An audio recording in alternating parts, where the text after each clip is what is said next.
Aston Villa 2, Manchester United 1.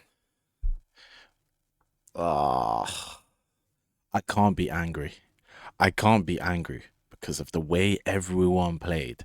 No one is at fault except for one player, and I don't want to single him out, but it was two mistakes that cost us the game. The reason why Aston Villa scored. They've been crap all game, Aston Villa. That's disrespectful, not crap, but they've just been ineffective all game. They've not done much all game. We've been on them all game. But Lenny Yoro, man, come on. Two identical goals, two identical situations. You could have just closed him down and you went asleep. Especially that second goal. I know it's in the box, but I'd rather you be aggressive and accidentally foul him than just let him through. Rodgers, man, is the most clutch player I've ever seen. Doesn't do anything all game. Ineffective all game. Doesn't. And then you give him half a chance. And this wasn't even half a chance. Both goals were full chances because you just let him through and didn't close him down. And he does that dirty shot that he does all the time. That shot, that right foot is cash money. It is cash money. But outside of that, I can't fault Amorim. I can't get pissed off at Amorim. He was brave tonight. His substitutions were brave. This is all we asked for. This These people online on Twitter arguing about these young players that are entitled or not. It's not about entitlement. If we had, it's about being brave. It's about using the youth when they're available, when we can use them. And there was so many games this season we could have used them more. But Amrin wasn't brave enough. He was too coward to do it. I would understand if we had depth in our team and we had good players in our on our bench, good quality bench, but we don't. We don't, so we have no choice but to use the youth and be brave and don't be wasios. And finally, Amorim did it. Amorim did it. Played Tyler Fletcher. Played I've forgotten his name now. Not Harry Mouse. Shea Lacey was brave with the substitutions. Then when Fernandez got injured, put Leacher in midfield, and yeah, people online got pissed about it. It's the centre back coming on again. For once, I'm going to defend Amorim. This ain't the case. This is Amorim not having a choice, having no midfield on the bench, and putting him on in midfield because he's played there. It's not. It's been a long time. It's been 5 years since he played there, or whatever, since the last time he played in midfield, and that was with Ajax. He's never played in the midfield properly full time in a full game with Man United, and Leacher did well, and it's proof that once you have someone that's defensively good and good on the ball and does the short passes as well as the long passes, you get the control, and it felt like we never got ran through again the whole game. No slight on Fernandez, but obviously that's not his position. And my God, was our luck. Our luck is in the bin. Mainu getting injured before the training before the game yesterday, and then our Iron Man Bruno Fernandez getting a hamstring injury. Obviously, he was like a ticking time bomb. Eventually, he was gonna get injured. But why did it have to be now? Why did it have to be during the Christmas period? And then next week we got Newcastle. It's long. It is long. But other than that, I feel like everyone played their game. Let's get back to the lineup. Lamens, not much to do other than the two Roger goals. I think the second goal he could have got a hand to it. Honestly, Shaw solid.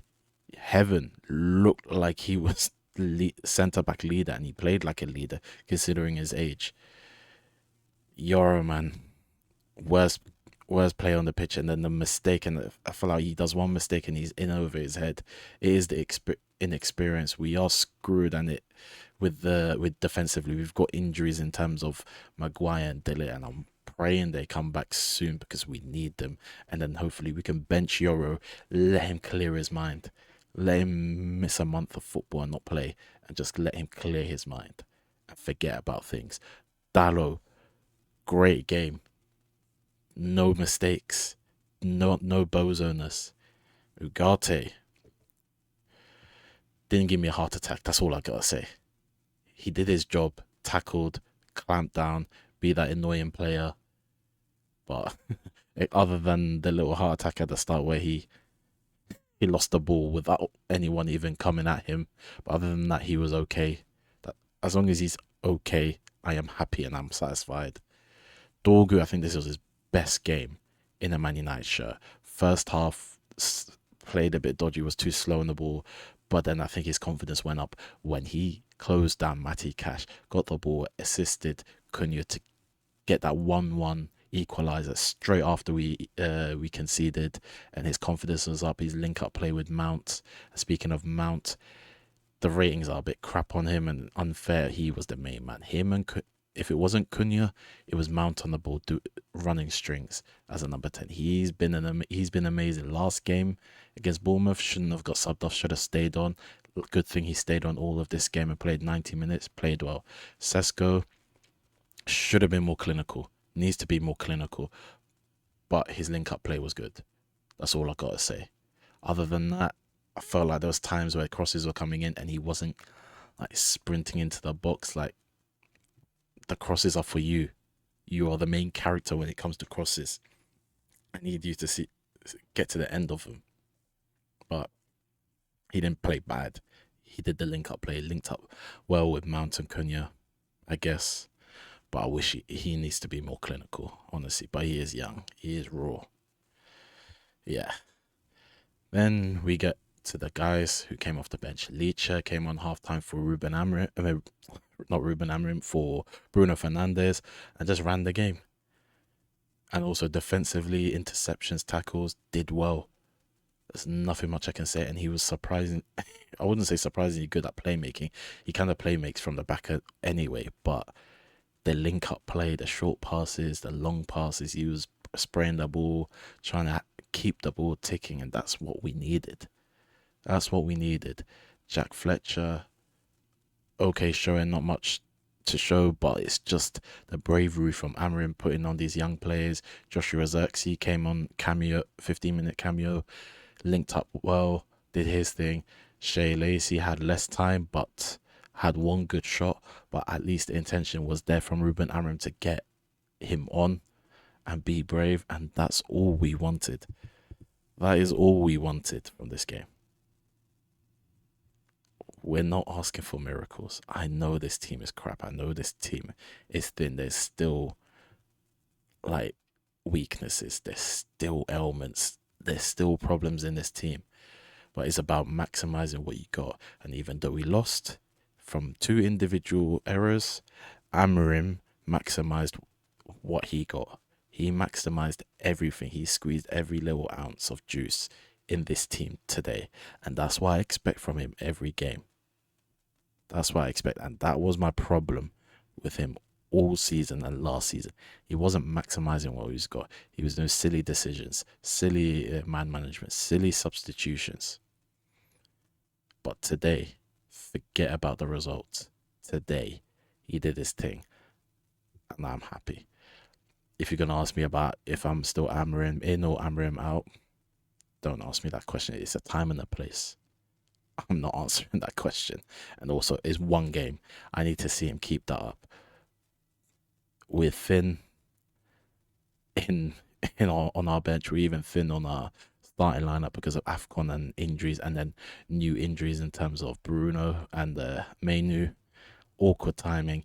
Yoro needs to get benched. I don't know when De Ligt is coming back. Says that apparently De Ligt and Maguire late December. It is technically late December, so we're hoping they'll be back next game. Casemiro will be back after his suspension. So we'll get players back, but oh my, we are running thin. But if at least Amorim does what he did today, same way for the next couple of games until players come back, and not even until players come back, until the foreseeable future, we'd get more points. We'd maximize what we got and get more points, and then we can get into the Champions League places, and then that's when I have my trust in this manager. None of this ain't Amorim hating Play FC like people keep accusing of. It's not. It's the fact that he just doesn't maximize what he's got, but he's done it tonight, and it shows that he can do it. So if I see him doing it again, like these mistakes silly, going back to the old habits. I know he's doing it on purpose. But anyways, I can't be pissed about this game. I'm disappointed because of 2 mistakes, very avoidable. But hey ho. Anyways, let me know what you guys think. Like, subscribe, and peace.